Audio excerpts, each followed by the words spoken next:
previous videos, we were talking about how to create rhythm on the piano and without drums, you know. So if you're playing live and you wanted to create something by yourself and you needed to have rhythm sounding, so it's a foot tapper or whatever, because piano can get a little bit melodic and not a whole lot of fun for people to listen to, but I tend to like to rock out a bit and actually have the whole piano shaking. So I've put together this Journey song to see some of the techniques we use. So here, you know this one? So that's the song, and it's, again, it's one of those kind of things at the bottom, right?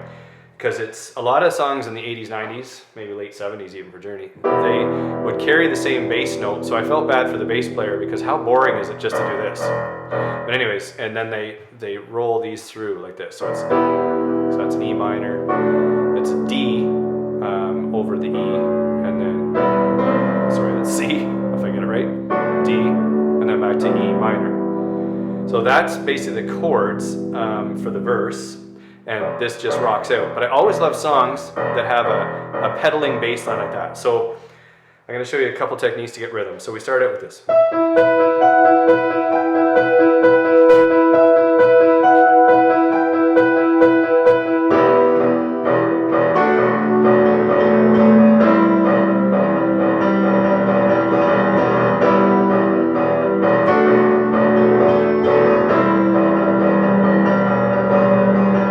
After that chorus, or sorry, after that verse, here we stand, that part, na na na na na na na na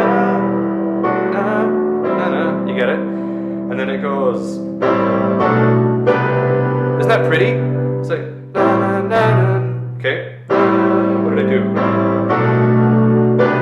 So see how the bass line doesn't match these chords at all. So there's an A minor, like an A natural, with a C, okay, which is an A minor 7th chord, but you leave it open so it can be clear and rocking. So this is a B minor 7th chord, and then that's G over C. But that's what gives the Journey songs that open sound, and it's same as Phil Collins. A lot of different 80s and 90s artists do that, so it's like, and it makes you sing, actually, if you want to know. It resonates in your ear really nicely, so it's,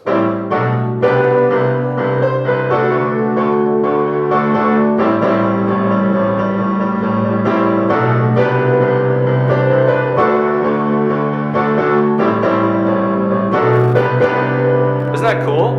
So that's how it sounds, and it's an empty, hollow sound, but it's like,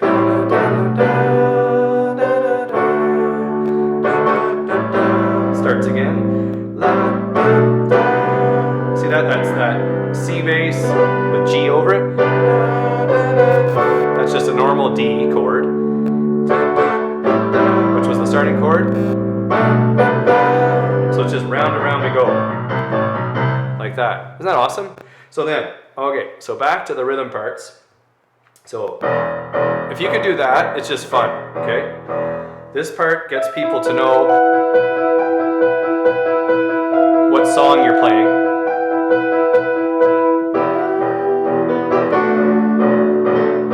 Hear that? Ba-dum-bum. That's what I want, because then I think the drums and that's like that. I am going to get a looper pedal and we can create that with our hands, but I like to use the keys. So say you didn't have any of that stuff and all you had is a piano, you need to be able to rock those kind of rhythm sounds. So it's like, and I use this alternating, so in an E chord, the 5th is a B, okay? So, which is kind of cool because your index finger lands right on it. So when you're trying to create rhythm, so it's, see how I'm doing that?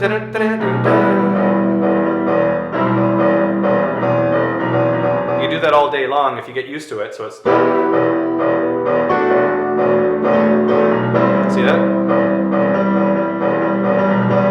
And there's a part in the song that goes, yeah, that's it. I use that a lot more than what's in the song because I want to create that kind of, again, filler and keep that rhythm going. So in between every verse, see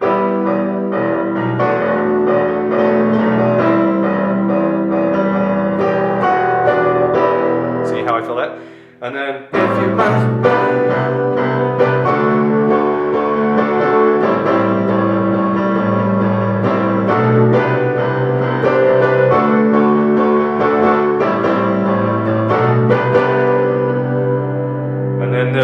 best part of this whole song is the chorus, because it's so fun and it's so easy to play. So it's the only time the bass note moves in a verse type of deal. This is kind of a bridge, I guess, but it rocks down like that, okay? Chorus.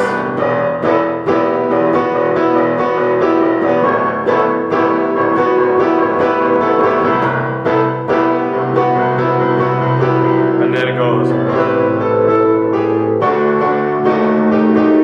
Oh, that's sexy. Okay, so we want to go back to that in a second. There's a lot more in this song than I thought there was. I'm using it for rhythm, but I just realized that if you don't know how to play this song, there's a lot going on. So just try and take it for what I'm saying with respect to the rhythm. That's the D. Here we go, back up again.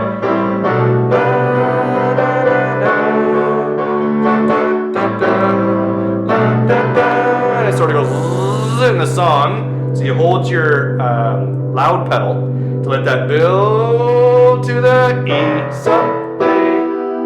See that?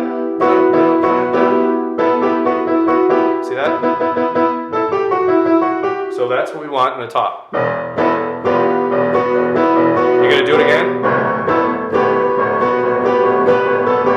And again. That's it. Isn't that rock? And then the easy part is this. Actually, I say easy, but this took me forever to get this part. But it's the D chord. And then they just bring this up to here, to the sharp, and same as the bass. Isn't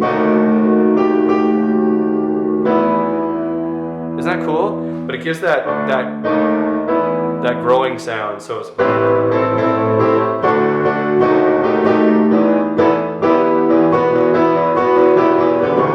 Okay, another way to do the rhythm is, so when you're doing dun, dun, dun, dun, dun, dun, dun, dun, I do that ba-da-dun.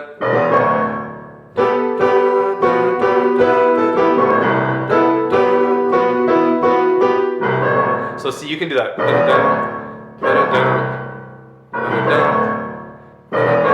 See that? It's like da-da-dum. It's like exactly how the drums would be. So you're like.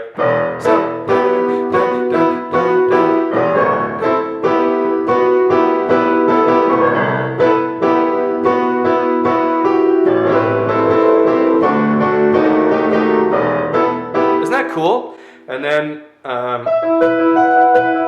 there's one more part. Well, there's a couple more parts, but there is a part in the song when it breaks down and it goes.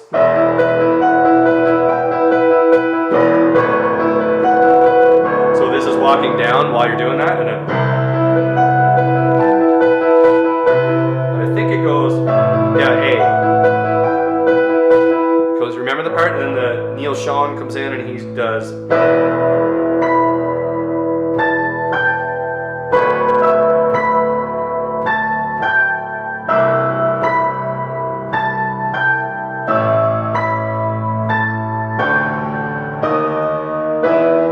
That you can listen to the song, at least you can see how to play that part. I just wanted you to learn some of the rhythm things you can do. And that one is a great song to learn it. So I hope that helps, and I hope you have fun with that one. Oh yeah, subscribe if you feel like it. If you don't, it's okay. You'll see them as they pop up on your YouTube channel now that you've been watching me. See you soon.